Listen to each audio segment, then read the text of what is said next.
So I'm just going to introduce you very briefly, and then we'll get started with the questions. Is that okay? Okay. Perfect. So for all of those of you who are here, welcome. Thank you very much for showing up on a Thursday in the midst of the crisis. We're here to talk to Professor Chomsky, who needs no introduction, but just for those of you who don't know, he is one of the founders of modern linguistics and a well-known social and political critic. He holds appointments at this moment at the Massachusetts Institute of Technology and the University of Arizona, and has frankly authored more books than I will ever have the opportunity to read. I think it's coming up on 100 now, almost, if that's correct. So welcome, Professor Chomsky, to Tech de Monterey and Zer0 Books, and thank you very much for being here with us today. Very glad to be with you. Excellent. So for those of you who didn't get the memo, we have about 7 questions for Professor Chomsky, because we know that he's a very busy man. And we tried to tailor them so that the students had their interest reflected. But feel free, Professor Chomsky, to elaborate on this as much as you want or be as economical as you wish. So the first question we had for you was, you've been a critic of American foreign policy and structures of domination for many decades at this point. And the kind of big picture question we had for you is, do you think the world has become a better place since you began writing and talking about politics? Or do you think that things have gone south over the last few decades? Sort of a mixed story. I began writing publicly. I'd been involved in political action much before, but I began writing publicly in the mid-60s. At the time, the United States was engaged in the worst crime since the Second World War. There was almost no protest or opposition. The few of us who were trying to arouse some protest were facing tremendous difficulties. Meetings were broken up. Public demonstrations were broken up. A couple of years later, opposition movement did develop. In Europe, there was some verbal protest, but the protest was so slight that in England, for example, the organizers had to invite people from the United States, people like I.F. Stone, me, to go to England just to talk at demonstrations. But that's changed a lot. Opposition to aggression in the major aggressive states has greatly increased, understood by leaders that it's increased, that they have to follow different programs. If you look back at the George H.W. Bush administration, first Bush, after the collapse of the Soviet Union, they published internal strategy directives, one of which pointed out that in the future we are going to be fighting wars with much weaker enemies, and they have to be carried out quickly and decisively because the public won't support it otherwise. Well, that was not the case in the 60s. Public supported just about anything. So in that respect, the world has gotten better. There are other such respects. It's gotten worse in other ways, not because of what's happened, but because we now know things we didn't know then. So for example, in the 60s, it was just beginning to barely be recognized by a few scientists that we've entered what is now known to be a new geological epoch, so-called Anthropocene, in which human activity is having significant and highly harmful effects on the environment, which may actually destroy us in the not too distant future unless serious steps are taken. That now is traced back to the end of the Second World War, but it was barely known. at the time. The first, we're going to have Earth Day soon, but the first Earth Day was, I think, 1970. First recognition that something seriously wrong. Well, that's a big change. Lots of other changes, can't run through them, but in some ways there's been significant improvement. In other ways, things are in pretty gloomy shape. Right now, the international environment is highly threatening. As I'm sure you know, the Bulletin of Atomic Scientists every January publishes a careful, authoritative assessment of the international and security environment. It encapsulates it all in a clock, so-called doomsday clock, where they set the minute hand a certain distance from midnight. It started in 1947 after the first atomic explosions. And it's been oscillating since. Through the Trump term, it's gone closer and closer to midnight. Last year, it reached the closest point that it ever reached. This last January, it exceeded that to a new level. The analysts abandoned minutes and moved to seconds, 100 seconds to move to midnight. Just today, they came out with an update saying that it's even worse than their assessment in January.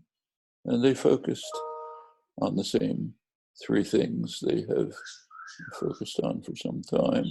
The threat of nuclear war, which is increasing, threat of environmental destruction, which is increasing, and a third thing, which they just brought up last year, reiterated this year, and focused on today, and that is the increasing dysfunctional nature of governance. Governments are becoming completely dysfunctional. They're unable to act in a coherent way. They're unable to act in a cooperative way.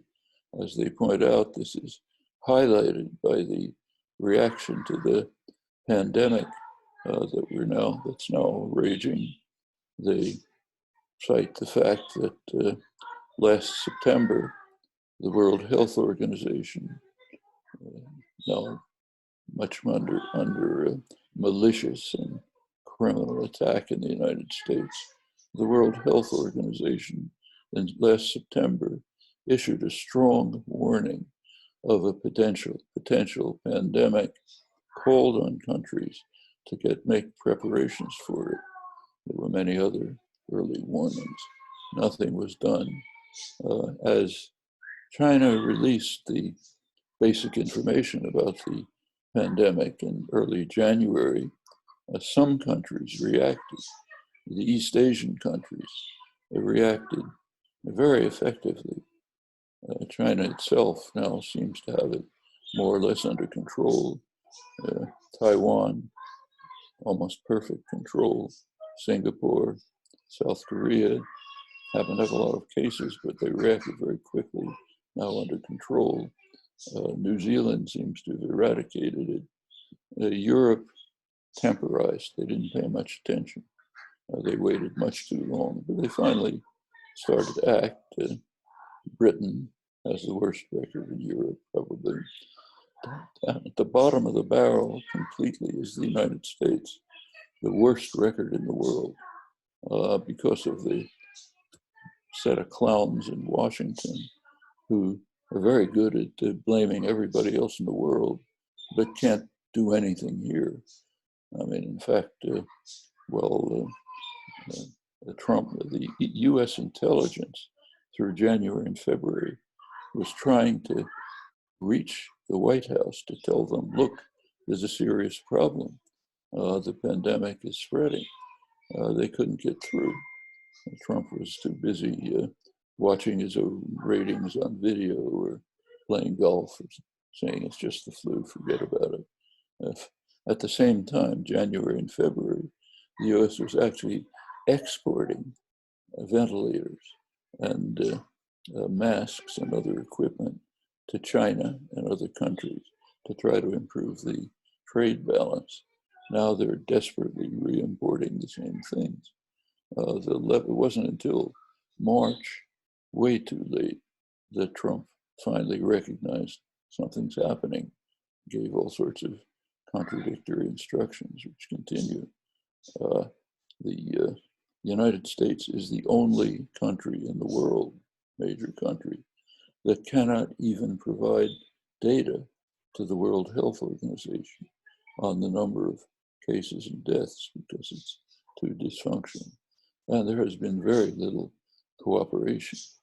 Germany, for example, managed to handle the situation within Germany reasonably well.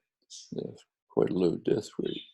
Right across the border from Germany in Lombardy, northern Italy, the epidemic is raging.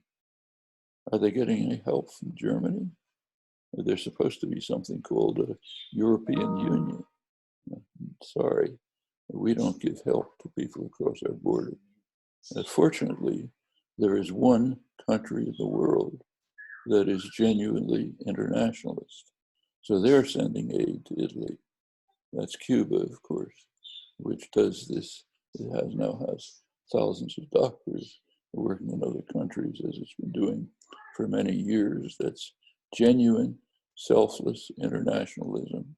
Because way back, they're being helped by China, which is providing equipment and doctors, but that's it. What the West is doing is different. Just mentioned what the US is doing right now is killing support for the World Health Organization because Trump thinks that may improve his ratings among his voting base, and meanwhile killing many of people and increasing the risk to Americans. If the pandemic rages in Latin America, Africa, the places where the World Health Organization is working, it's going to spread to the United States. And that's obvious. So Trump and his administration are perfectly happy to kill Americans, kill many other people in order to improve his ratings for the election. That you can't get more dysfunctional than that. The countries, there's the kind of cooperation and interaction that should be taking place is barely happening, and is happening at the most advanced level under the most oppressed, by the most oppressed countries. Worth remembering that Cuba has been subjected to vicious US economic warfare and outright terror ever since they gained independence. But they're the ones who are the internationalists. The US is doing the opposite. I can give many other examples. But that's the assessment of the bulletins and analysts today. And I think it's pretty accurate. Thank you very much, Professor Chomsky. That was a very comprehensive answer. And actually, my friend Lauren Williams was interested in getting your opinion on the possibility of nuclear war in the 21st century. So you even managed to address that. So thank you. The next question we had actually touches on the end of your previous comment, which is the fact that we've seen many of these new reactionary and populist movements emerge in countries across the globe: the United States, Great Britain, Hungary, Poland, Brazil, India. And we were wondering if you could account for why it is that populism has become very attractive to many people in the 21st century. And the second part of that question is, can you distinguish between a left populist like AMLO or Lula and the right-wing populists that we see, people like Viktor Orban and Donald Trump? Because many of our students have been unclear about what the distinction is. Well, you should be unclear because the term is used in very strange ways. The term populist goes back to a radical democratic movement in American history, late 19th century, the most radical democratic movement ever in American history, one of the most in the world. It was radical farmers in Texas and Kansas, mainstream America, who wanted to break free of the stranglehold of the northern financiers who controlled the markets, bankers and so on. So they set up their own independent, self-managed society. They arranged for the banks, the loans, the markets, and it was democratically run, it was very extensive. They began to link up with the first major American trade union, the Knights of Labor, which was a pretty radical movement. They believed, for example, that, quote, their main slogan, "Those who work in the mills should own them. There should be no wage labor." That's the same as slavery.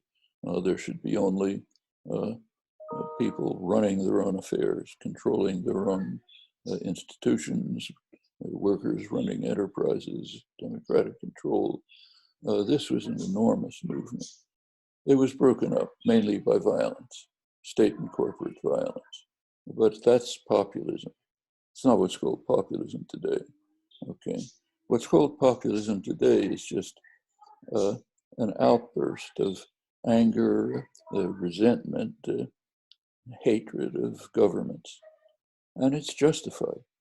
You take a look at what governments have been doing for the last 40 years.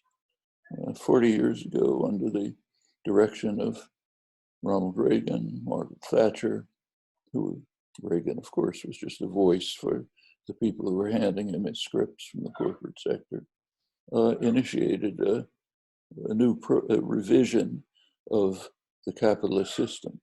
Now, there had been a period of what was called regimented capitalism. The most self-destructive elements of capitalism were being controlled. Reagan and Thatcher tore that to shreds.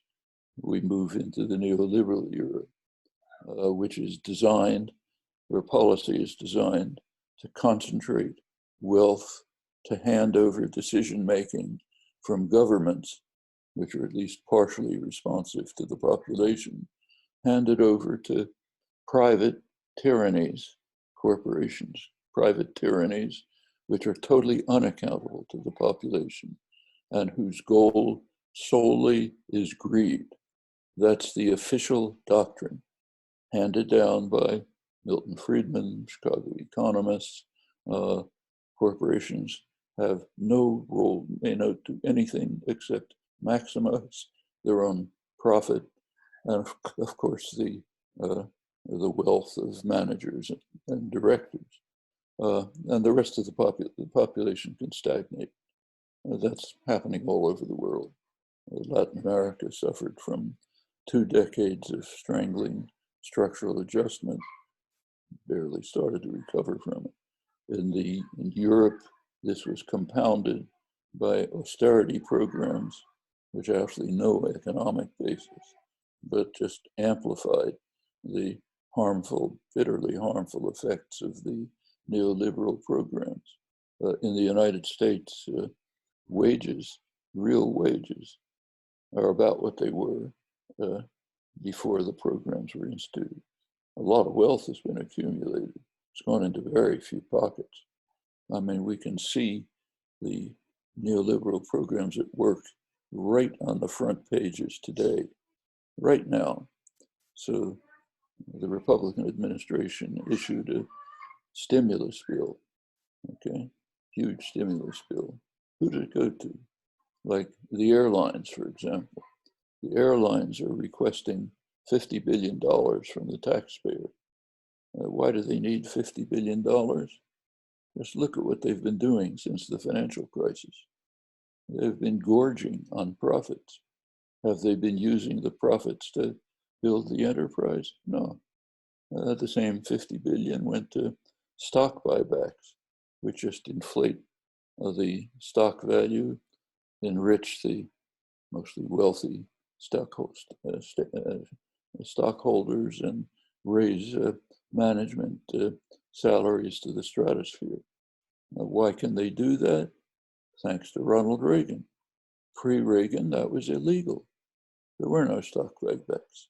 There were no tax havens. You couldn't pretend your office in Bermuda and not pay taxes. That was illegal, and it was enforced.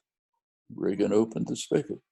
That's tens of trillions of dollars of robbery of the public happening right in front of our eyes, once again, another hammer blow from the neoliberal assault.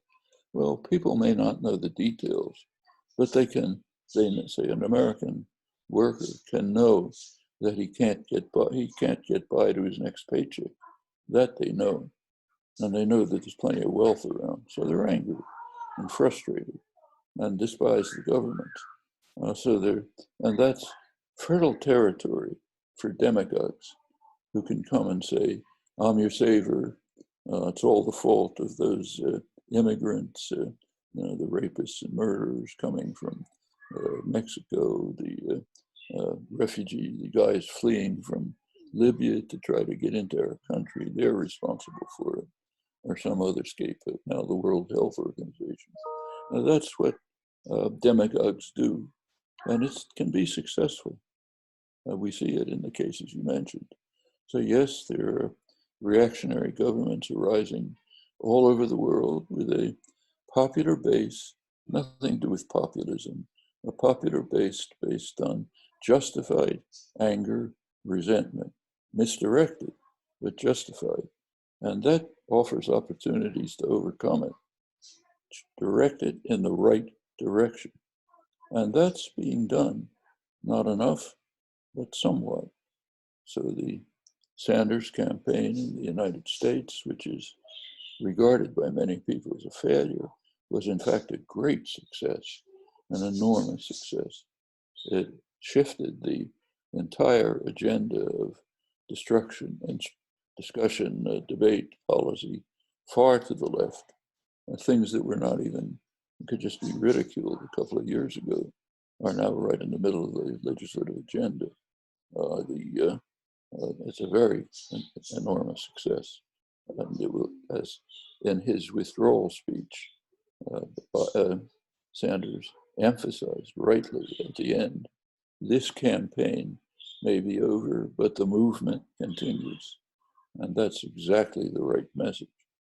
Elections mean you take 15 minutes and you push a lever, but then you go back to work and make the real changes. Same thing's happening in Europe.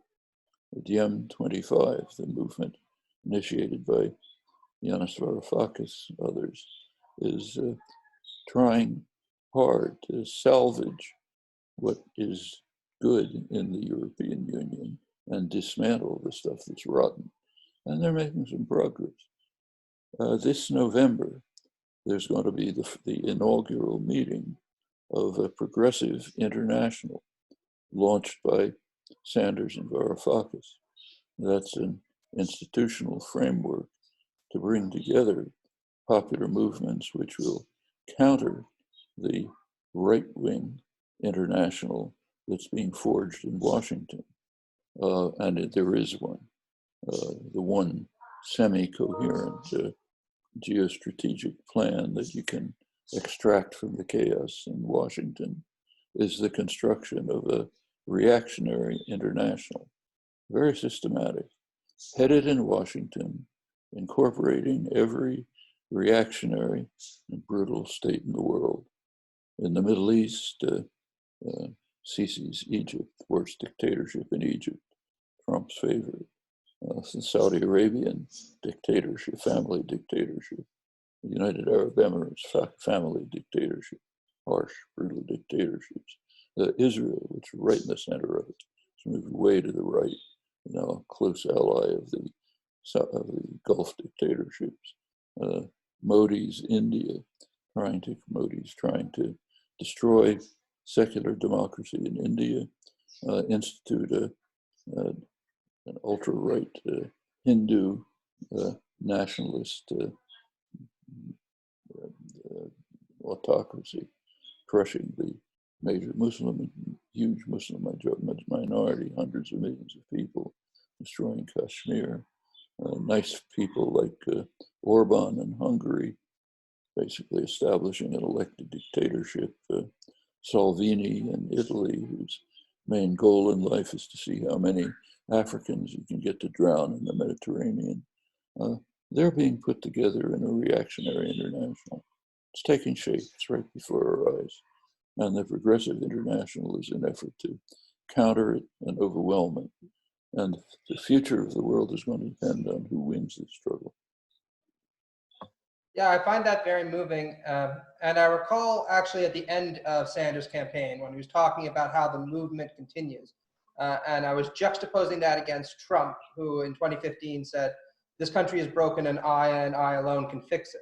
And what a tonal difference there is between Sanders, who believes that there's a movement for substantive change, and Trump, who really seems to believe only in himself and invest himself with all this kinds of significance. So my next question for you, Professor Chomsky, and I know that you have a busy schedule, so do you mind if we limit it to 2 more? Yeah. Perfect. Okay. So it's about intellectuals and the role intellectuals should play. So you're very well known for your debates with people like Bill Buckley, and you're also quite known for some of your disputes with individuals on the left, people like Slavoj Žižek, Jacques Lacan, Michel Foucault. Your debate has been viewed on YouTube several million times. And these people are on the more left end of the spectrum, but come from a more continental standpoint. So I'm wondering, first off, what you think the role of a left-wing critical theorist or critical intellectual should be today, and if you think there are people who are doing good work in left-wing critical theory, or people whose work you would recommend as a step in the right direction. I might step back for a minute to look at the history of intellectuals. Mm-hmm. Actually, the word intellectual in its current usage goes back to the Dreyfus trial. The word was used, but not in the current sense. The Dreyfusards, the ones who defended Dreyfus against the state effort to basically, destroy him for his on totally fabricated grounds. Emile Zola and others. They were the first dissident intellectuals. How were they treated? Viciously. They were bitterly denounced by the immortals of the Académie Française, the great thinkers. How can these writers, artists dare to criticize our noble state and our great army and our wonderful institutions? Emile Zola himself was forced to flee France to escape imprisonment. That's typical of intellectuals ever since, and long before the word was used. There were people who were sort of intellectuals in our sense. It goes back to the beginning of recorded history. Well, let's go to classical Greece. There was somebody in classical Greece who was irritating the establishment. As they put it, he was corrupting the youth of Athens by asking too many questions. And what happened to him? He was forced to commit suicide. Take the biblical record. There were people who were condemning the evil kings, carrying out geopolitical analysis, saying you're going to destroy the country, calling for mercy for widows and orphans and so on. But what happened to them? They were imprisoned, driven into the desert, vilified. Many centuries later, they were honored. But the people who were honored at the time were the flatterers at the court, the ones who were later called false prophets. You run right up to the present, same story. Well, there's the great mass of intellectuals are flatterers at the court, supporters of power, apologists for violence, and so on. By accident, just happened to be in correspondence with one of them, who's bitterly critical, a nice person, incidentally, nice liberal intellectual, bitterly critical of the crimes against Chinese dissidents, Ai Weiwei, the Iranian dissidents, how terribly they're treated. I asked him at one point, can you give me the names of the 6 leading Latin American intellectuals, Jesuit priests who had their heads blown off by the brigade in El Salvador that was armed, directed by the United States, acting on the direct orders of the Central Command. He didn't even know what I was talking about. That's universal. We're very outraged about things that enemies do. We don't even know about the much worse crimes that we support. And of course, in a free society like the United States, silence is support, and often it's direct support. That's typical of intellectuals, okay? There are those who are called wild men in the wings. That's George Bundy, John F. Kennedy's national security advisor, a former Harvard dean.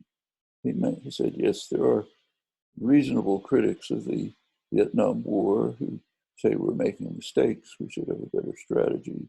And then there are the wild men in the wings who criticize the war as completely wrong. I was one of them. So yes, that's true. There are the wild men in the wings. And there's the mass of flatterers at the court. That's the history of intellectuals, right to the present. What's their role? Well, it's to be wild men in the wings. And that's the role they should be playing. We honor the ones in enemy countries who serve that role. At home, the values are inverted. The ones we honor in enemy countries, we vilify at home. The ones we vilify in enemy countries, commissar class, we honor at home. Now that's the history of intellectuals. It's sometimes illustrated with astonishing clarity. I mean, intellectuals can't see this, of course. You look at the history that they write, it's totally different. We're wonderful, we're great, we're independent, and so on. Now take a look at the First World War. Very striking example. In every country, the intellectual class strongly, lustily supported their own state. So there was a famous declaration of 94 German intellectuals, leading German intellectuals, issued a plea to the West to recognize that the country of Kant, Beethoven, Goethe is doing all the right things now. Exactly the same happened in Britain. Exactly the same happened in the United States, in France, in every country. Now, there were wild men in the wings, a scattering of intellectuals who disagreed, refused to accept the propaganda. Where were they? In jail.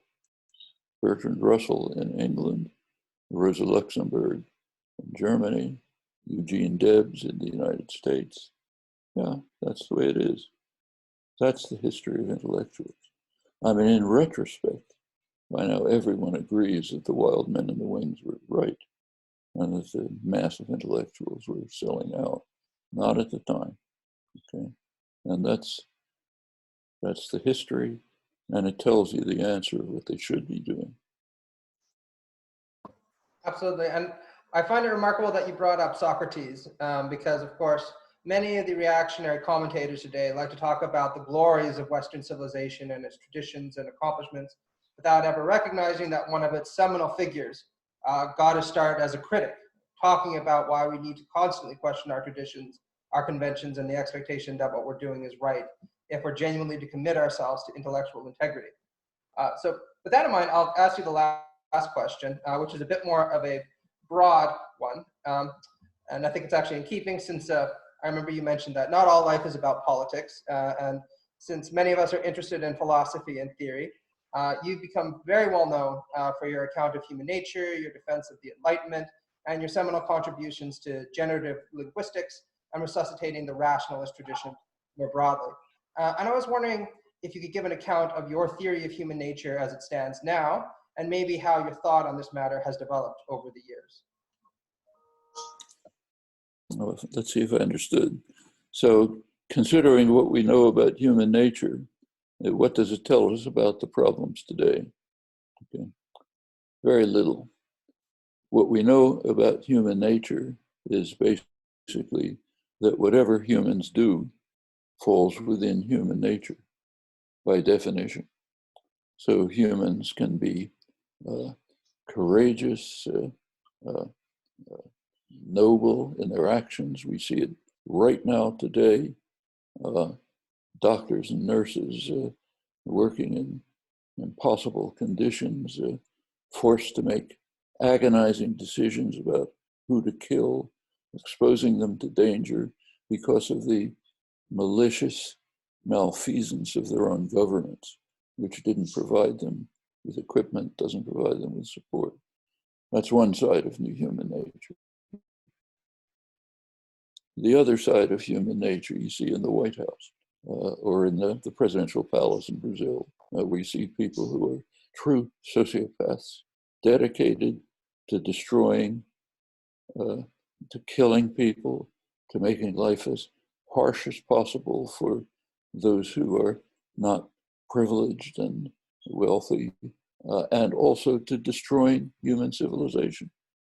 All the things that Trump is doing today pale into insignificance as compared with his consciously leading the race to disaster by maximizing the use of fossil fuels, knowing perfectly well that that's going to make organized society impossible in a generation or two, knows it perfectly well.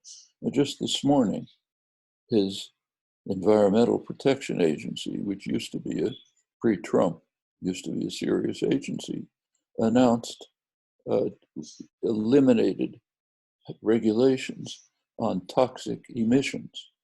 So now fossil fuel plants are permitted to emit mercury to poison children in the United States, more pollutants to make sure that that global warming increases and the more people die from pollution. That's what's happening before our eyes. So, okay, two aspects of human nature, two extremes. You can see genuine internationalism like Cuba. You can see self-centered concern for ourselves like Germany. The United States, we don't have to even talk about. The way for the US, the Trump administration, the way to deal with the crisis is to destroy the institution that's helping people, especially poor people, cope with it, to intensify the war against Yemen, worst humanitarian crisis in the world, and so on. Those are two aspects of human nature. So what does human nature tell us? There's a lot of possibilities. We can decide which aspects of human nature we want to bring to the fore, which ones we want to suppress and eliminate.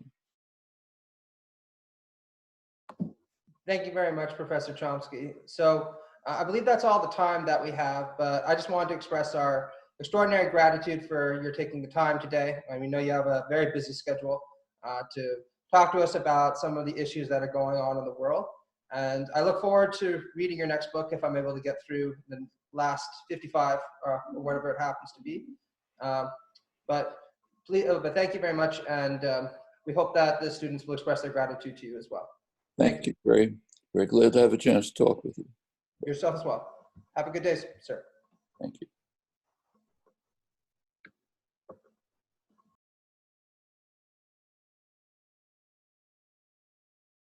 So thank you everyone for coming. And if you have any questions that you'd like to forward, just send me an email. And I hope you all enjoyed that and found it informative and of interest on Thursday.